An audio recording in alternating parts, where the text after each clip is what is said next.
to select a research topic, and unless that you have a blank in your head, you don't really know what you want to write about, what you want to study about, what you want to do research about. That might give you some ideas. In the older days, we would start with the library, of course. Now you can start online, very easy. I tried it, last night and the night before, to ask the AI to help me selecting the appropriate topic in the field of study that I want to do. But anyway, let's assume that there is no AI. You have to ask yourself what you really want to do, what you really want to study, what you really want to write about in your thesis. You see, you can start with the first rule of a scientific method. You have to observe. You must have a keen observation in the things that you want to do. I'd like to take an example of, say, Thailand. I shared with you a little last time that we have a very small percentage of Christian population in the country, less than 1%. This is the only country in the ASEAN, and probably the one of the two countries in Asia that has a Christian population of less than 1%. We are still praying for 1 million Christians in Thailand. We have been praying for a long time, but hoping that someday the Lord would answer our prayer. In spite of all the planning, the organized effort of all the Christian organizations in Thailand, but Christian population in Thailand still growing very, very slowly. Why is that the case? If you can figure out why is that the case, or you can speculate why is that the case, that will become your hypothesis of your research study. So if this is in line with your interest, your research interest, you can start, picking topic like church growth in Thailand. A look from outside. Probably, if you're looking from, outside Thailand, from Christian outside Thailand, it may give a better picture than looking from inside. Sometimes we don't see our own problem. You know that Thailand is the best place for evangelism. It's almost an ideal. That's why there are so many missionaries coming to Thailand, and we have a limited slots for the missionary visa.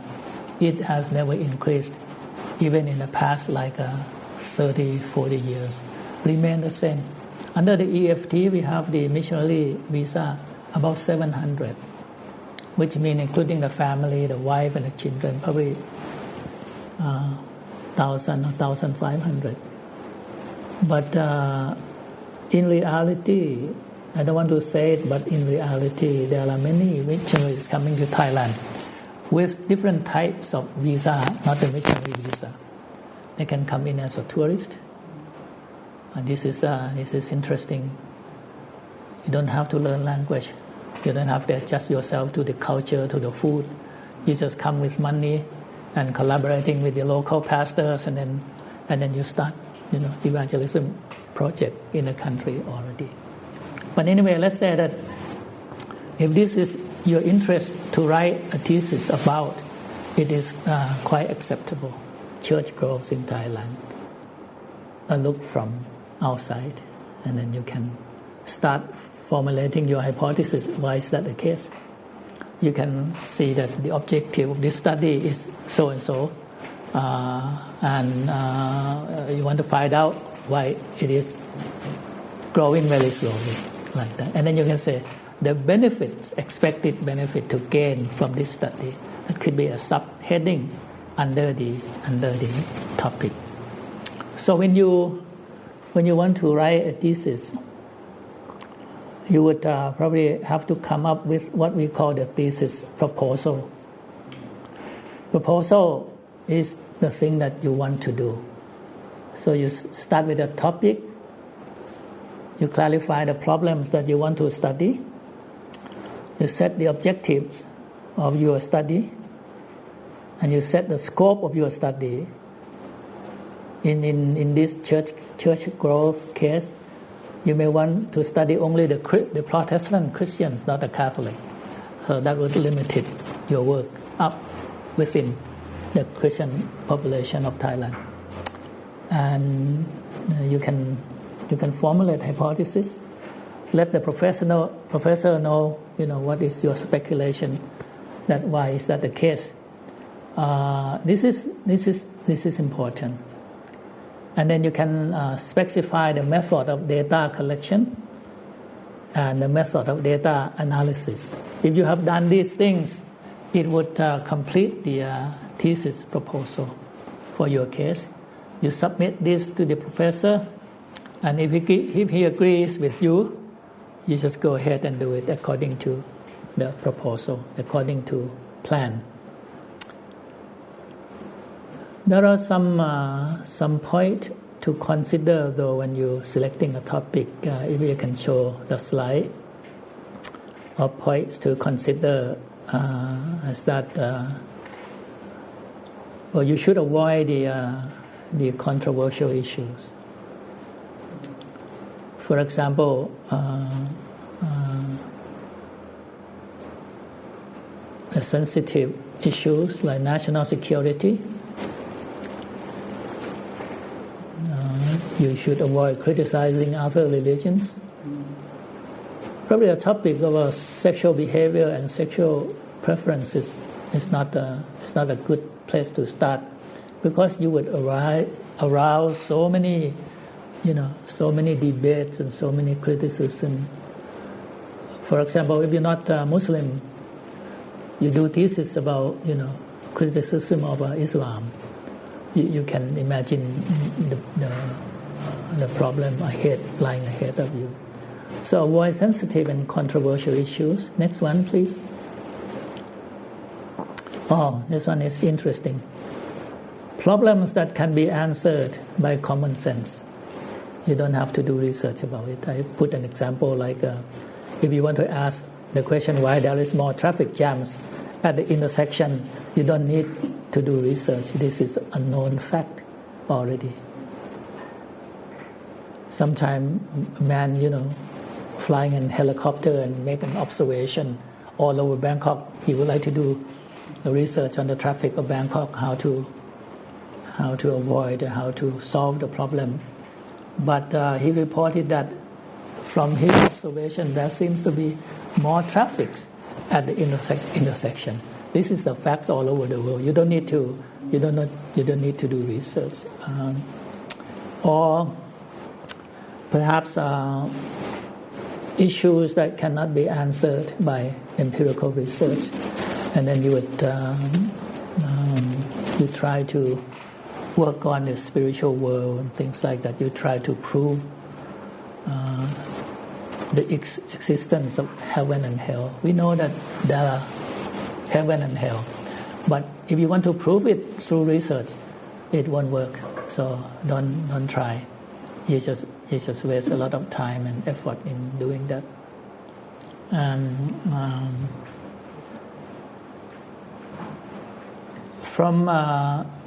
it will be better if I can move my slide. But anyway, now it's just I have to ask Lien. Okay. Now exercise number 1. At this particular moment, I would like all of you to think about your research interest. Just think that if you want to do research, if you want to write a thesis about, what would that be? The topic of your interest. What is it that you really want to do? And then you write a statement of the problem, about 2 to 3 paragraphs, stating that why you need to study it. And then you try to come up with an interesting topic or title of this research, and later on it can be your real title of your thesis. Can you do that? Perhaps before you leave Chiang Mai, you can take home with you the research topic that you want to work on for your master degree program or whatever graduate program that you are now entering to. So this exercise 1, it is a good place to start. It took me a year when I changed my professor to think about the next topic that I want to do. You know, I prepare myself so well. From Thailand, I went to the U.S. and then I submit the proposal, and I couldn't find any professor to work with me on that particular topic. So finally, I had to change. So when I change, I have to think about a new one. It took me almost a year because you have to think through. If you select this topic, how you're going to go about doing it? That's the problem.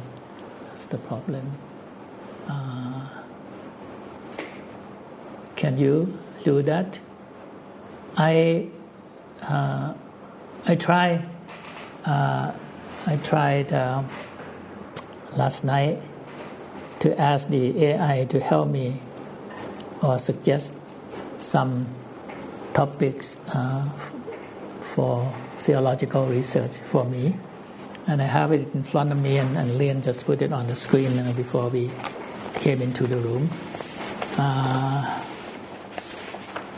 This is what AI can do it for you in less than a minute. I just give you an idea, but you cannot 100% or totally rely on, because if you keep asking them to elaborate each topic, it won't yield very much good answer to you. This is the Christology. You can work on, the doctrines of Christ, exploration of the historical context and evidence surrounding the life and teaching of Jesus, or contemporary Christological debates, modern interpretation and controversy related to the nature and significance of Christ. You can go through. I think you all have this one. Yes. Biblical studies, church history, another topic that you can choose from. Systematic theology, ethics and Christian morality is one. Pro-life, pro-choice debate, issues of abortion or LGBTQ.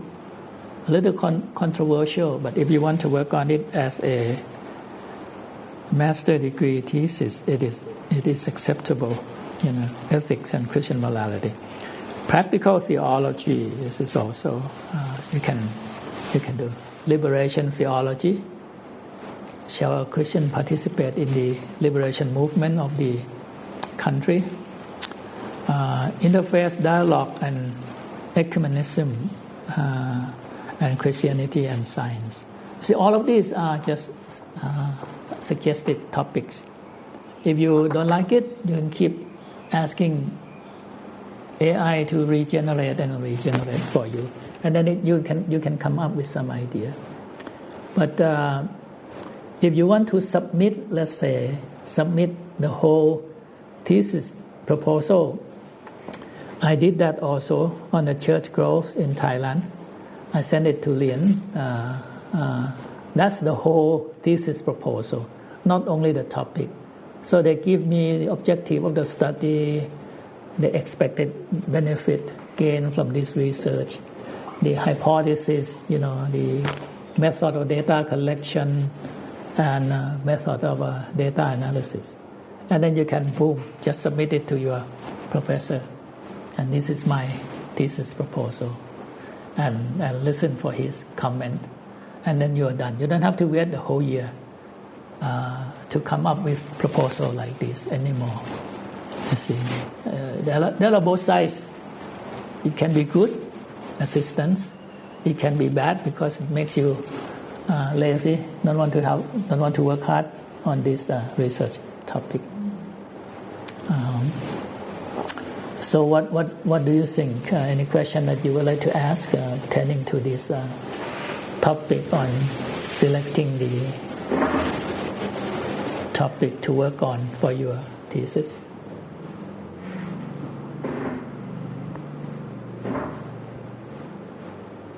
We don't have a sound person here, so I don't know whether this is being recorded, but never mind. Since you asked the question, we had a discussion yesterday with the team, and we came out with the idea that perhaps this lesson that you have begun may be the most revolutionary, the most groundbreaking for this season, not just for King's College, but for every college, because of the groundbreaking innovation in technology using AI that was not there 40 years ago when we were doing our degree program. And so naturally we asked ourselves, in what way could AI be enhancing student research and contribution to society? And we remember a phrase that we used in modality training for the parakleo, the gift of the scaffolder, who was the guide by the side and not the sage on the stage. And we came up with this thought that perhaps AI could be the guide by your side to make you the sage on the stage. And the idea that in no way would artificial intelligence be able to replace the elemental truth within us. This was what we had discussed as a group during the break time. And we appreciate the break as well, because it allowed the tech team to actually catch up with where we are today. So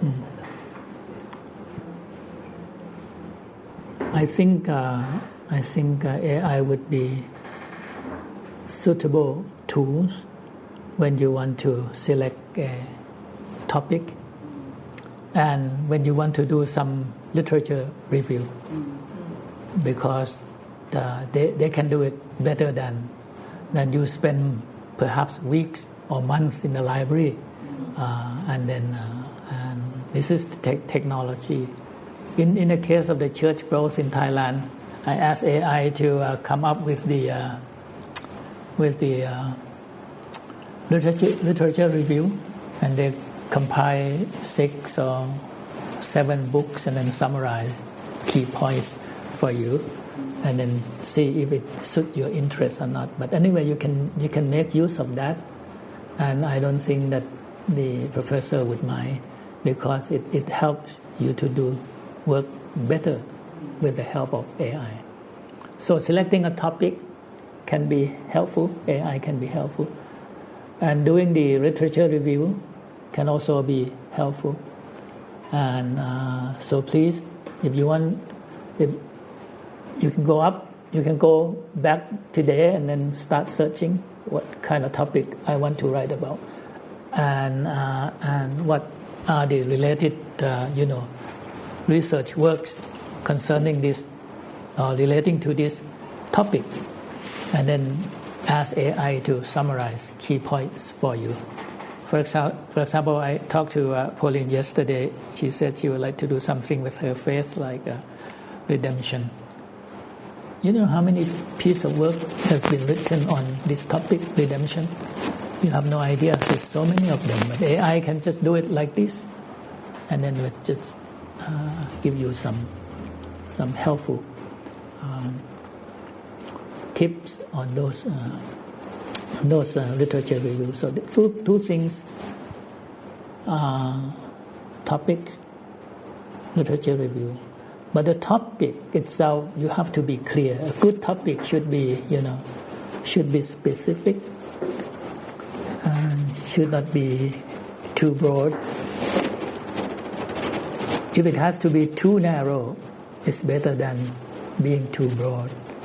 And it should be able to get it done in a reasonable amount of time. I have a student study with me in the same class. Her topic at that time was so large. It took her 4 years, still cannot finish the topic, and then gave up in the last minute and start redo it again. No, that's too bad, because you are over ambitious about your research work. Could I also mention that perhaps there is a point of consideration here that in the old days, you could, anything that you could generically research today can be answered in a millisecond by artificial intelligence. Yes. That those kinds of topics be rejected by the thesis advisor, and that much more time and effort and dedication and commitment be put in by the thesis advisors of the future, and care to ensure that the student is not allowed to embark on research that could be easily answered by ChatGPT, and that the specificity of henceforth future thesis statements be extremely guarded and carefully formed, so that we don't end up with a situation where you're doing common sense. Because just now you mentioned, I love that idea about this guy in a helicopter saying, oh, there's more traffic around at intersections. That's common sense to us now. But there are lots of things that are common sense in the AI world. Yes. You needn't have to waste 4 years and maybe $30,000, $50,000 just to do something that the AI can do within 8 seconds, right? So even before the pen hits the paper, even before you go to the library, even before you search for that topic, the advisory must be, perhaps there needs to be a new research on advisory, how to advise students, so that we don't waste the students' time writing about nonsensical things that, as you say, there are tens of thousands of people who did it in the last 50 years. But let's write about things that are so unique to the student, his or her own gifting, that cannot be replicated by anybody or anything, any machine. That was just my thought, that today, thesis advisors today must be highly skilled in identifying a true thesis statement and something that is pseudo-thesis or apocryphal even. It doesn't even exist in today's world. See, that would be an ideal. That would be an ideal.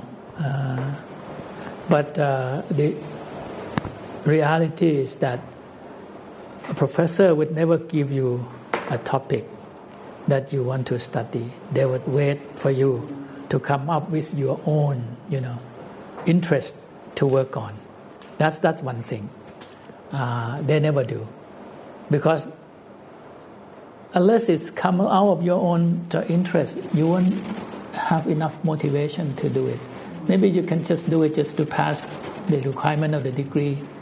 You never get any excellence out of the work that you're not interested in. Yes. One thing. Second thing is that once you get your topic, accepted, then he can give some thought about the topic. You see, and he will listen to you as a student. What do you want to do on this? In what aspect you want to tack on? But and then he would give some suggestions. That is the role of the advisor. But if the student use AI to submit it to the professor, And then he would feel impressed in the first place. But now the professor can use AI also. He can give you an advice from AI. So nobody is working. Student is not working. Professor is not working. AI submit proposal. AI give feedback and advice. That would be the tragedy of the modern technology. We would not advance anymore that way. Could I ask you, Dr. Prisha, in all your years, Yes. was there one thesis that stood out to you, and why? Okay, that's a good question. Let me think about it.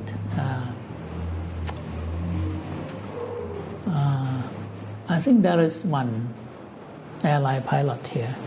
He worked for the master degree at that time. He studied on the topic of risk management to prevent, the risk of airlines, both military and commercial. That was an excellent piece of work, and I still remember it. I still remember his face, but it's too bad that his helicopter that he flew failed and then he died. So maybe the risk management that didn't help. I know because he married to one of my students also, who is working in a bank. Now she was devastated. She become a widow and then with small babies and that. But the Thai military is good. Things like this happen, they would give a special favor to the family. So they asked his wife, his widow wife, if you want to work in the Air Force, we have a position for you. Wow. Now she's become the Air Force officer. Just like the one that we just passed through from the airport. Can I ask, why do you think that was a good thesis? What struck you about it? Could you derive certain learning objectives from that? Okay. Why? First of all, the work is useful. You get a lot of benefits from his study. The Air Force get a little benefit from his study. Second, he did a very comprehensive literature review at that time with no AI. And then third, his theoretical background is very firm on risk management. You have to know the subject thoroughly before you can proceed to write about it. And then the data analysis and everything is done in a very perfect fashion. I think I nominated his work to get an award or something, but he didn't get it because it has to go through series of committees. Some people are not interested in airline at all, so it's not. They don't think that it is useful for the community at large. Useful for the particular organization. But anyway, that is. So your thesis can be good if the topic that you study is very useful, and you are very well grounded with the theory, and also you study thoroughly about that subject before. How many people have done the risk management research in Thailand? He just summarized almost all of them. That is very good, and method of data collection, data analysis is good. So that I think that I recall. There are so many of them, but I have advised, I don't know, close to 100. So I cannot remember all of them. And after my retirement, I have to throw away those, so stuck too high. I give it to the library. Library said I already have a copy. I just left it in my office. I don't know what they do with it. Run it through AI. That probably. But right now, situation is different. This situation would be totally different with the help of AI. Yes. Yes, you can do any topic, but first it must be from your own interest. You cannot just do it from the AI interest, the machine interest. doesn't work that way. So you have to start thinking what is really that you want to work on, you want to do research for your master thesis. There are many types of research that you can do. I have prepared slide for you, two main types. One is what we call the experimental research. Once you get an idea, you can apply this idea to your own work if you like to work along that line. And another one is the survey research, which involves, sampling techniques and things like that. But if you want to do historical research, you don't need these two types of research. But these two types of research has a place in also the theological research methodology. Yes. In our context of King's College Singapore, our value statement, going back to our value statement, is that we help gifted individuals discover genius through modalities, and their sovereign foundations has led to a profile of the students as being typically not from so well-to-do families, and somehow through the providence of the Lord led them to a place of ministry in a frontier kind of setting, sometimes in a very rural or a very frontier setting, which would mean that the communities that these candidates are situated would have many problems surrounding the development of education, of finance, poverty, and so on and so forth. So social structure change issues in a red light district, in a inner city setting, among abused women, etc. Is there any way that a topic could be derived from the actual work that's being done, just like the helicopter pilot? He wrote about his life. He wrote about what made it so memorable in your mind was that he himself was a pilot, and he's writing about things related to his vocation or his passion. So what about for ministers on the front lines of Christian service? Certainly, yes. It can be done from your own experience. You can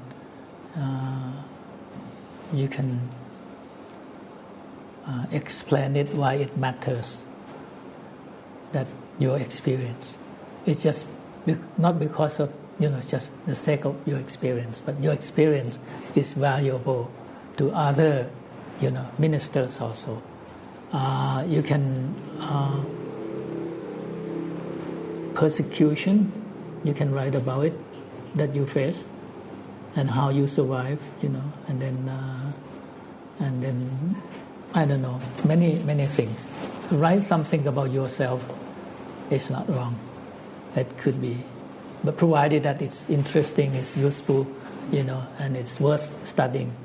Not just just anything, but some particular, and then you can document the certain situations that I would say perhaps there are many miracles happen in the Northeast. It's too bad that nobody documented it. Like the deaf can hear, the blind can see, the lame can walk, and but the people were just so excited, and they came to Christ, and nobody documented it. And if someone ever documented this type of thing, that is proof. Why not? It is good. In Thailand right now, has very interesting place in the northeastern, let's say, province of the country. There is a big revival You can see people being baptized, 400, 500, 800 of them. Has never happened in Thailand before. I wanted to go there, but it is not possible to go. One-day trip is too far away, so I kept postponing because of Anjali, situation with Anjali doesn't allow me to go that far. But anyway, this is interesting, and interesting things like this can be written, and then you can make a thesis out of that, provided that you have theoretical framework to analyze why it happened and why it doesn't happen elsewhere, why it happened in this particular community, things like that. Yes. I think we probably need to take a break soon. But when we come back, yes, after the break, perhaps you could elaborate, if it is appropriate, on the question of the difference between when we say graduate research and when you talked about documenting a revival, or the word documentary. I hear this a lot on TV. I'm watching a documentary. Yes. And then what is it? Is it just matter of telling a good story that is realistic and is based on the research? So what is the connection between the two? Okay. When it comes to the types of research, it depends on the criteria that you use to differentiate them. If you base on your study on document only, you read, you search in a library, we call that type a documentary research. You don't need sophisticated statistical analysis or anything, just documentary, just good reading. And then you don't have your own real life experience. You study from reading. That's called documentary research. But if you go and observe, that become a field research, and then you can do it in many different forms. You can sometimes they divide. There are two types of research: qualitative and quantitative. So qualitative, the sample could be very small, but quantitative, sample has to be large, and then you try to find some commonality, something in common, and present it to the readers. So it depends. It could be basic research, pursue knowledge only, or applied research. You want to make use of that research, in terms of manufacturing, in terms of policies, those type of things. In Thailand, government does not grant very much money for the basic research. Research has to be applied. You have to have some usefulness of the research in real life, and then you can apply for the grant. But if you say that I want to just building a theory of this and that, or I want to just to test the theory that has been done long time ago, and you apply for the grant, chances very slim that you will get one. 90% of my research is applied in policy science, policy analysis, because that's the grant would restrict me not to do this but to do this. Remember the group of Chiang Mai municipality, people from Chiang Mai municipality. I did a research for them. We call that development planning for the city, the greening of Chiang Mai at that time. We want to see how Singapore did that, and then we went to Singapore. I made an appointment with the Department of Environmental, and then they received us very well. And then I translate the lecture from the very high-ranking official of that department but he was a former professor of the Institute of Technology of something. But I tracked him through the work that he published. That's how I could write to him, and he agreed to give a talk on that particular morning. But that is applied. My work is applied. We did 5-year planning for Chiang Mai municipality, and then we did 15 years or 10 years planning for the city, and for Chiang Mai province also. These things is called applied research. It's not basic. It's not pure research for the sake of gaining new knowledge. But the experimental one is very interesting. I want you to understand, and you can make use of it with the Christian faith also. But there is also some limitation. But once you understand the concept, and then you can apply it, when you want to do it in the future. Yes. So I wanted to report that my state of mind is very peaceful ever since putting on this collar, and I'm wondering maybe I can do research on the effect of uniform on clergy. That would be experimental. That would be experimental but by it nature. Could also be lack of coffee. So I'm wondering whether we could take a coffee break. Yes. Let's have a coffee break now, and then when we come back, we would talk about the experimental design. How can you make use of this in your own research? But I think I'm going to ask if I could borrow Lian computer, because I want to control. I want to be in control of the moving of slides.